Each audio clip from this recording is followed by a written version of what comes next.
Hi, my name is Jennifer Burns, and I'm the Director of Academics for Turning Point Academy. And with me is Dr. Bill Federer. He is our resident historian, and I'm so excited to be with him today. Hi, Bill. How are you? Jennifer, great to be with you. Yeah, so nice to be with you. So tell us what the original purpose of education was. It goes back to God choosing Abraham because he knew he would teach his children after him. And so I simplify it by saying there's hardware and software. And so if you think of it, we're a child, well, each of us is a spirit, mind, and body. And so your mind is like a super fancy computer. It's more than that, but it's at least that. And your body's like the computer case, which makes it silly for people to argue over what color the computer case is. Imagine if I were to say blue computers are better than green computers. It's like, it really doesn't matter what color the computer or the iPhone is. Right. What matters is what apps are on it, what software is on it. It doesn't matter what color somebody's skin is what behavioral software is running on their brain. Is it love your enemies, do good to them that hate you, turn the other cheek, or is it cancel them, get them to pay, make their kids pay, right? I mean, and so the battle is who gets to load the software on the next generation's brains. And the other side wants to put malware, spyware, corrupted files on these little kids' brains. And it's our job to put God's word in there. And so that's the battleground. And historically, the church has been at the forefront. The most common form of government in world history is kings. And kings like illiterate people. So only 1% of Egypt could read. Reading and writing was the scribes' secret knowledge. They had 3,000 hieroglyphs, and the scribes actually kept them complicated on purpose as job security. And so there was an anthropologist, Claude Levi-Strauss, and he said ancient writing's main function was to facilitate the enslavement of other human beings. So only the deep state insider elites knew what was going on. Everybody else was ignorant, and they wanted to stay that way. And when Moses comes down the mountain, he doesn't just have the law, he has the law in a 22-character alphabet. First letter's the left, second letter Beth, so easy to learn, kids could learn it. Right. So imagine teaching a kid 3,000 hieroglyphs. Here's the the Nile god, and here's the raven. It's like, no. And so ancient Israel was the first literate population, and for 400 years they had no king. Why? Because everybody was taught the law, everybody was taught to read the law, and everybody helped enforce the law. There was no police. The verse everybody knows is love your neighbor as yourself, Leviticus 19:18. The verse right before it is confront your neighbor directly so you will not be held guilty for their sin. So they're loving each other, but they're correcting each other. Right. Self-policing system, educated populace, and it worked until what? The priest stopped teaching the law. Every man did what was right in their own eyes, turned into chaos. And in the chaos, they all go to Samuel the prophet, and they said, we want to be like the other country. Our self-government's no longer working, and they get a king. Samuel cries. The Lord said, they did not reject you, they rejected me. So ancient Israel was unique in that first 400 years because it was an educated, populous, moral, and but throughout history, kings liked illiterate. The Middle Ages, only the ruling class could read, and then I could give examples from other countries as well. But the battle is who gets to teach the next generation. And there's enough quotes from Hitler and Stalin. They went to Hitler and they said, we'll never follow you. And he goes, I don't care, I got your kids. The Hitler youth, and I'll indoctrinate them. And what they do is they weaponize peer pressure. So kids go through developmental stages. And the first they realize there's a mom, and they want acceptance from the mom. Then there's this other guy in the house, the dad, and then they go through this fun period where they get to see they have a relationship with the dad. Where do I fit in? And they love the acceptance. And then there's siblings. And then there's playmates, and they want to be accepted with that play. And then there's classmates. And then there's teammates. And then the team starts playing other teams, and their little world keeps getting bigger and bigger. And they keep wanting to know, where do I fit in? Where do I fit in? What's my relationship? And all of a sudden they ask themselves, where do I fit in with all of it? Like with all of humanity. And when they get handed, it was evolution, you're an accident. They go, what a letdown. No wonder they commit suicide. But when you tell them, no, God has a plan. He wants to let the world know he loves them, and he wants to use you to help share that love. It's like, oh, okay, I got a purpose in life, right? And so the attitude is that we're social creatures, and we're constantly giving and receiving feedback. They've weaponized that, and they've said, okay, if you want acceptance, you have to embrace this new value system. And they basically call it social emotional learning.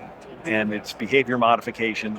And what we want to do is get back to academic achievements, teach reasoning, but ultimately teach that God has a purpose in your life, and you fit into that in a unique way. So what you're saying is that modern education kind of exploited the fact that people are trying to find that purpose, right? Students are trying to find that purpose, and they put in this.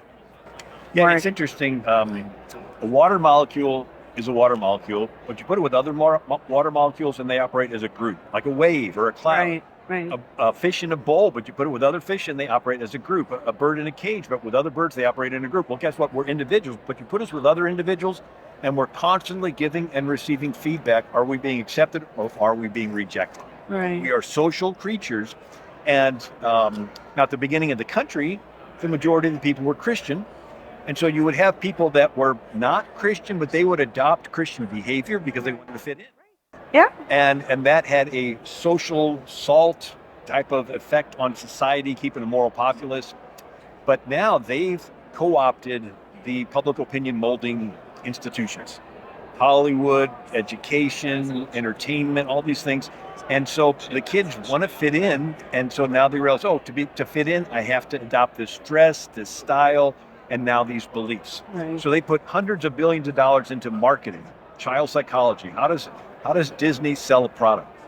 I mean, you have billions of dollars worth of product, frozen back pajamas, lunch boxes, Right. Band-Aids, I mean, backpacks. I mean, it's lots of money worth of, and how does it get marketed? They want to convince a little child to go to their parent and say, I want that. Right.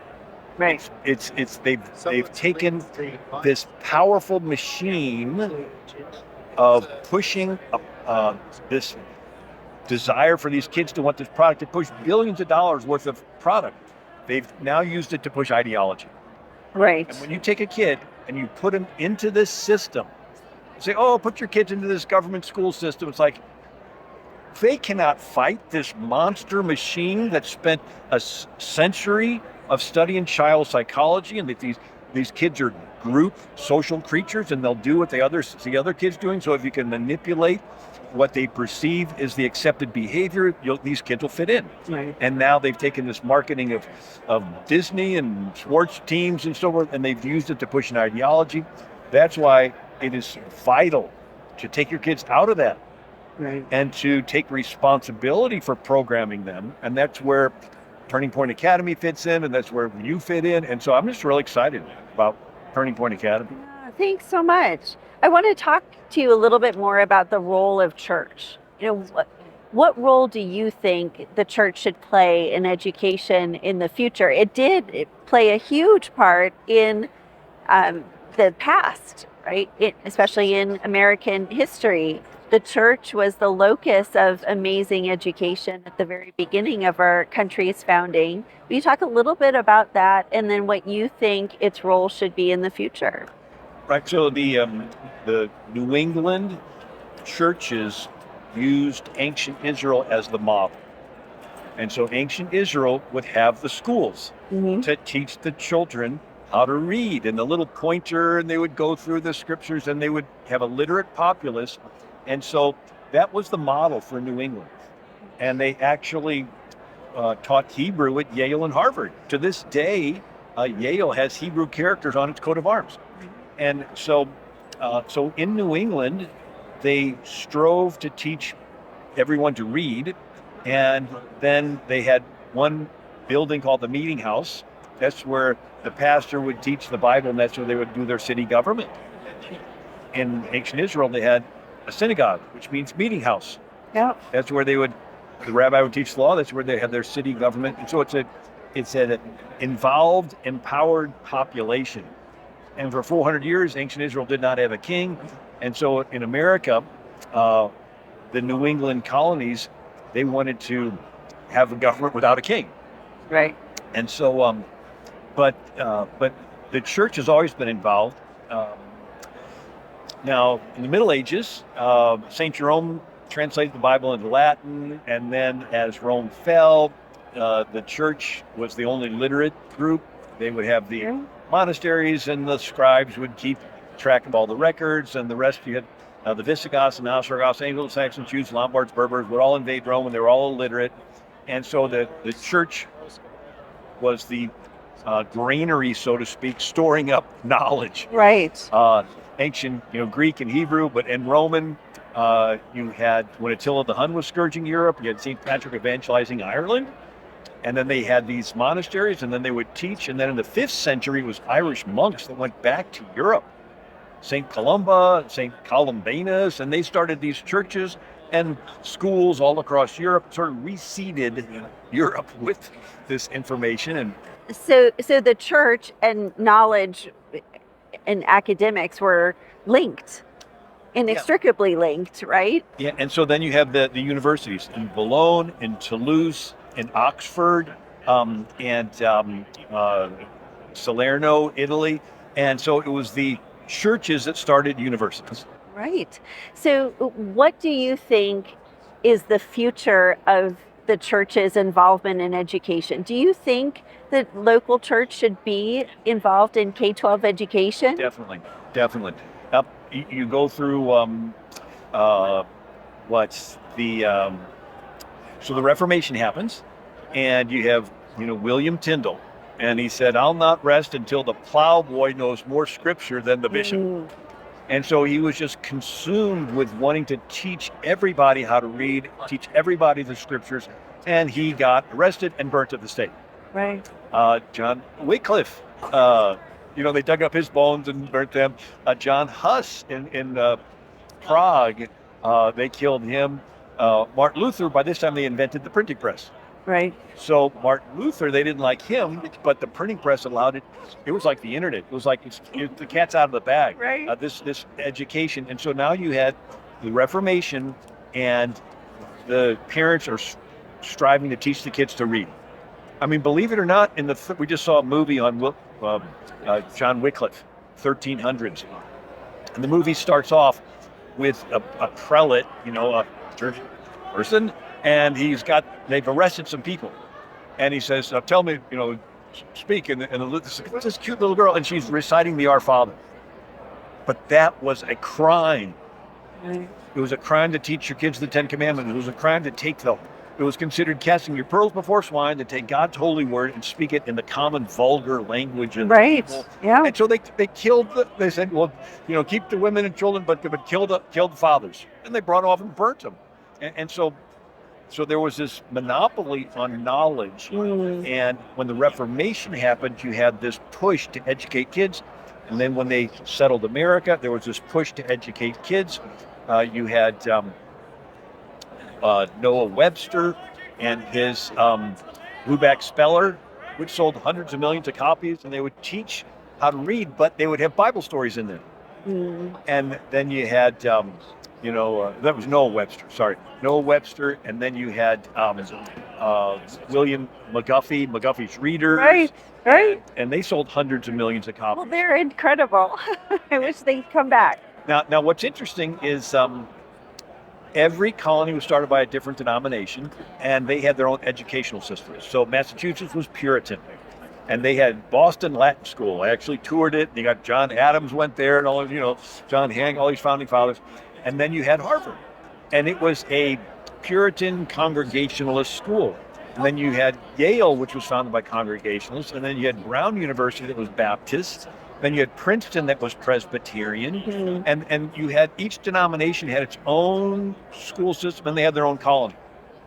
And then you had lots of immigrants come over, and and then in the early 1800s, you had Napoleon. Killed 6 million people in Europe, a lot of orphans. A guy named John Pestalozzi meets with Napoleon and says, hey, I've got this idea to take an old monastery that you've taken away from the Catholics and killed the Catholics, but use this building as a school. And Napoleon just blows them off. I don't have time for kids. But anyway, he does it on his own, and then he starts several different schools. He was a Christian, and he takes these orphans, and he's been teaching them. And so this thought comes across to America, and so they decided in the early 1800s to have common schools. But they would only teach what they had in common because they were doctrinally not getting along. Okay. The Baptists, Presbyterians, the Quakers, the Anglicans, and they would tar and feather each other, chase each other out of each other's colonies. But these immigrants, they would only teach what they held in common, like the King James Bible. Everybody used that. They, Our Father, the Ten Commandments, the Beatitudes, all those things. Well, then you had the wave of Catholic immigrants. So the Irish potato famine, early 1800s, millions of Irish Catholics come to America, and they went from 1% of the population to 20% in a decade. And there's this backlash. And in Boston, they were putting these Catholic kids into the schools. Well, one of the schools would have each kid stand at their desk and recite the Ten Commandments. But Catholics and Protestants numbered them differently. Right. And the Catholics split the first one, combined the first two and split the 10th, or which way you're looking at it. And they refuse to say it, and they get disciplined. They go back, and this French priest that had just come from religious wars in Europe praises these kids, and the next week 200 kids would refuse to say the Ten Commandments. And then the Protestants add at the end of the Our Father, for thine is the kingdom, power, and glory forever and ever, amen. Catholics didn't. I mean, little things by today's standards, but it turned into the riots in New York. I mean, in New York, and they stoned the Archbishop John Hughes' house. They burnt a bunch of churches in Philadelphia. They raided convents in Boston. I mean, and so the Catholic Protestant controversy was serious. Right. And so John Hughes, the Archbishop in New York, pulls the Catholic kids out of these common schools, and he starts the parochial school system. And he actually wants to get tax money. He says, hey, we're paying taxes. Tax money is going to these common schools. And the states passed Blaine amendments. James Blaine from the state of Maine wanted to pass a national amendment to keep money from going to these Catholic schools. Didn't pass, but many states passed these. So the common schools, which were essentially the public schools, were Protestant, and then the private schools were Catholic. And that's the way it was up until the 1900s. So 1912, there was a nun teaching in a public school wearing her nun habit. And the state sued and said, even if she does a good job, kids are going to like her and they're going to be tempted to want to become Catholics. And so there was this big court case over this. But then you had 1942, the Everson case. Catholic kids were getting bus rides to Catholic schools with state money. The Protestant state sued to stop it. No money is supposed to go to Catholic schools. They call them sectarian schools. And goes to the Supreme Court. Hugo Black takes religion out of the state's jurisdiction, puts it under the federal, lets the bus rides continue. But now that the federal government's in charge of religion, they begin to morph it. So in 1957, the Washington Ethical Society wants a tax exemption as a religious organization. The state says, the government says, no, you're ethical. But then the Supreme Court says ethical culture is a religion. And then you had 1960, Joe Torcaso wants to be a notary in Maryland, doesn't want to say so help me God. And they say no, but then the Supreme Court says there are new religions that don't acknowledge the supreme being. Among them are secular humanism. And then you have Vietnam War. Elliot Welsh wants to be a draft dodger as an atheist, but claim religious conscientious objector status. And the government says, oh, well, atheism is a religion. It gets to be a conscience. And so now they've morphed it. And so it was the Madeline Murray O'Hare. Her son's a friend of mine. Bill Murray, not the actor, but William J. Murray. He was raised with his mom, Madeline Murray O'Hare. She's a communist. And he talks about how she wanted to go to the Soviet Union. They get on a ship, the mom and him and his little sister, and they get to France. They go to the Russian embassy. Says, we're going to go to Russia. They go, you're nuts. And so they have to come back to America. They get off the boat in Maryland. She's putting the kid in the public school with my friend, William J. Murray, and she sees kids praying in the classrooms and reading their Bible. So she brings a lawsuit. And there was no ACLJ, there was no Liberty Council, there was no Liberty Institute, there was nobody on our side to show up for the ball game. It was just the ACLU, and they went in there, and the Supreme Court caved and took Bible reading out, took prayer out, and Bill Murray said that millions of dollars flooded into his mom's coffin. All these atheists around the country were giving money to her, and she started this atheist organization. She would hire ex-cons to be her bodyguards, to be real tough. But one day they robbed her and chopped her in pieces and buried her in Texas, and nobody knew where she went for a decade. And then Bill Murray got Dick Armey to get the FBI, and they found the last surviving murderer, and they showed him where she was buried. They did DNA, sure enough, that was where she was buried. Anyway. Well, actually, can I stop you there? So what I'm recognizing about your story is that one little decision that has really nothing to do with education and the state of it really affects it. Yeah. And so, what I love about talking with you, and I love doing that, is because you are able to make the connections between what's happened in history and what's happening today. So, why would you say it's important that students learn history? Yeah, science can tell you what you can do. Morality tells you whether you should do it. Yes. And I had the privilege years ago to speak at a conference. I was sandwiched between Chuck Colson and Dinesh D'Souza. Alex McFarland had organized it, Southern Evangelical Seminary. And but Chuck Colson said, a friend of mine is at Harvard or Yale, one of those Ivy League schools, and he said that they are not allowed to teach ethics. He says their ethics is whatever you justify, whatever you, because your views might be different than somebody else's views. And he says all we're doing is educating really good thieves. And Bernie was it Madoff or one of those Yes. guys that did the Exxon, one of those Enron, right. Enron, excuse me, Right. Enron. But it was a pilfering, taking money from people. Right. And he used his brilliant, educated mind to steal. Right. And so if we don't have morals in the context, all you're doing is giving tools to thieves. Right. And they can use their technology to break into your house or car or whatever. So it's important that the church is involved in this education to give them not just what we can do, but what we should do. And we're facing that with genetic engineering and embryonic stem cell research and all this stuff where we're getting into, should we be combining human DNA with animal DNA? I mean, you have these moral questions that need to have a faith framework. Otherwise, you're just going to have Frankenstein type stuff. But back to your question, the most important thing is educating the children, is because the founding fathers, they sacrificed their prosperity for their posterity. We don't use the word posterity anymore. They used it all over. George Washington said the fate of unborn millions depends on the courage of this army. He was thinking about the unborn million. We don't think about that. We just think about myself, and if this country's going down the drain, tough. I always get upset when I read through the story of Hezekiah. And he was dying. The prophet Isaiah, the sundial turns backwards, and he gets another 15 years. And he has and the ambassadors come from Babylon, and they say, hey, congratulations that you got healthy again. And Hezekiah shows him everything. And Isaiah said, what'd you show him? He goes, I showed him everything. He says, someday all what you showed him is going to belong to the king of Babylon, and your sons will be eunuchs in the king of Babylon's harems. And Hezekiah says, well, as long as it's good during my lifetime. Yeah. And you feel like reaching through the pages of the Bible and slapping him.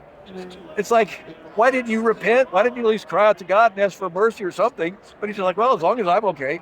That's sort of the attitude that people have today, that they're willing to sacrifice their posterity for their prosperity, where the founders sacrificed their prosperity, their lives and fortunes in sacred honor for generations yet unborn.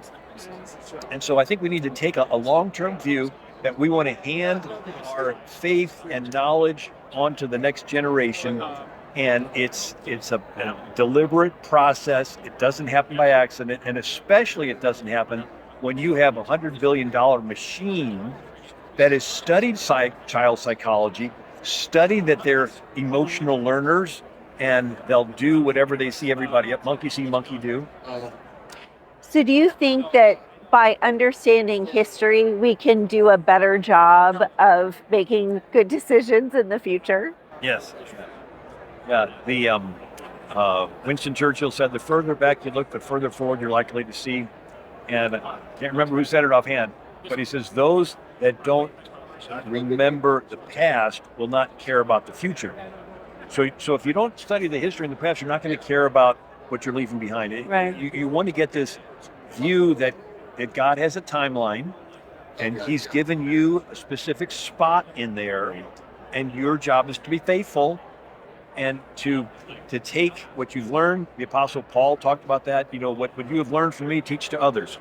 And so we have a relatively short span of our functioning adulthood where we can be involved in this, and they want to occupy that with self-indulgence and partying and watching sports and anything else. But I think we need to realize that this is a serious responsibility, and it is God's plan. God wants to carry on the gospel, and anyway, educating the children is at the top of the list of what we need to be focused on. Right. So what would you tell a pastor who might feel a little bit cautious about saying that students need to be pulled from public school and into private school, or maybe a pastor who is on the fence about starting a school at their church? What would you say to that pastor? I spoke at an event in Ohio, and the pastor said that he had a principal of a public school as a member of his church, and he was supporting her, and she finally told the pastor, get your kids out of the public school. She said it's no longer ignoring the Christian contribution to our country's past. They're teaching anti-Christian stuff. They're teaching that Christians are the problem with the world. They're taking every problem and saying, well, slavery, that was Christians. Ignoring the fact that it was the Christians, especially the Quakers and the Methodists, that pioneered the abolition movement to get rid of slavery. They say, well, Christians took land from Indians. No, it wasn't. It was the Christian missionaries in Georgia that brought the lawsuit that went to the Supreme Court to stop Georgia from taking land from the Cherokees. But they're pushing this agenda, and they let Islam off the hook, right? Because Muhammad owned slaves, and Islam is responsible for enslaving an estimated 180 million blacks. And they say, well, it was these Christians that enslaved people. I mean, they're twisting the history and indoctrinating these kids. But it was the church that pioneered teaching the children. And anyway, so it's the goal of a pastor is to teach disciples. It's to make disciples, go into all the world and make disciples. And it doesn't say just break converts. You want to bring people to the Lord, but you want to disciple them. You start at the youngest age. One of the surveys I read said that most Christians have made the decision to become a Christian before the age of 18. And the clay is more valuable, right. Once they get past that age and they get solidified in their beliefs, it takes a lot of energy to break that and to redo it. And you can do that. People need to do that. But you can take the same amount of energy and influence more younger lives than it takes to take somebody that's in a prison that has, made the choices. Yeah, and try to rehabilitate. That's a good thing. It's a good vision, and I encourage people to do it. But if you only have so much time, spend your time with these younger people and help them to make the right decisions. At Turning Point Academy, we talk about education being missional, and that the church really needs to understand that their neighborhoods can be so strongly influenced for generations if they plant a good quality Christian school. One of the tactics that the left uses is to guilt trip Christians into being more Christian than Christ. You say, what? They say, if you're really Christian, you will be silent while we teach your kids the trans agenda. Yeah. It's like, question, would Jesus teach that? We know what Jesus taught, Matthew 19. In the beginning, God made them male and female. Mm-hmm. So they're saying, if you're really Christian, you will be silent and give your approval, right? Your silence, like you're in a wedding ceremony, your silence gives consent to the wedding vows. If you're silent when they're teaching this agenda, you're giving your consent to it. And so if you're silent while they're teaching your kids something other than what Jesus taught, Jesus said, if you allow one of these little ones who believes in me to stumble, better than a millstone we put on your neck and be thrown in the depths of the sea. So all these church members that think they're being spiritual by not being involved by their silence are giving consent to teaching something other than what Jesus taught. And I'm convinced if Jesus cares about children, and I think if every church took responsibility for the children in their neighborhood, I ran for Congress 3 times. Forget all the national stuff. Just your neighborhood. Right. If the church took responsibility for what's going and school board elections. I mean, very few people vote in school board elections. There's usually more people in the churches in a neighborhood than there are that vote in a school board race. So just pick some mama bear and vote her in. But best, you want to put your kids in something where they will be taught the truth. And so I've known some people where the parent is on the school board, but the parent doesn't put their kids in the public school. The parent homeschools the kids or puts them into a Christian school or a classical school. But they care about the community enough to care about what the kids are being taught in that community, so they're involved in it. And I think if local's the answer. If pastors can just get their churches to caring about what the kids are being taught in their church, in their community, all the higher races will take care of themselves. People that want to run for something, they'll have gotten the bug and they'll realize how the whole system works. But many churches are vacant during the week. Yes. And you have a beautiful building with lots of rooms empty during the week. And just open it up for homeschoolers to meet, or pod schools, or you know all the different classifications of getting, whether it's the homeschoolers that just meet there, or it's they teach classes there, or it becomes something where it becomes an entire school. But it needs to be done. Something needs to be done, and it's easy, and I think we have an accountability to God to do it, and that's why I am so thrilled with Turning Point Academy. I'm so thrilled with Charlie Kirk and yourself, Jennifer, getting into this arena, saying this is the ultimate thing. If we don't get the kids, then when they reach voting age, the whole thing's gone anyway. So, Thank you, Bill. Thank you.